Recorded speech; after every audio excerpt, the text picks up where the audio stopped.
শীতকালে আমরা কম বেশি অনেকেই সর্দি, কাশি, গলা ব্যথার মতো সমস্যায় ভুগে থাকি। তার থেকে আরাম দিতে পারে আমার এই চাটি।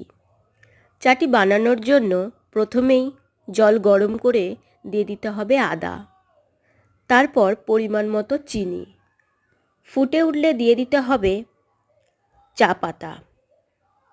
এইগুলোকে ভালো করে ফুটিয়ে নিয়ে তারপর দিতে হবে সেই দুটি ম্যাজিক উপাদান। তার মধ্যে একটি হলো থেঁতো করা লবঙ্গ একটি, ও আমরা নেব 4টি থেঁতো করা গোলমরিচ। গোলমরিচটা যতটা সম্ভব সঙ্গে সঙ্গেই থেঁতো করে দিতে হবে। ব্যাস, তাহলেই রেডি হয়ে যাবে আমাদের ম্যাজিক চা।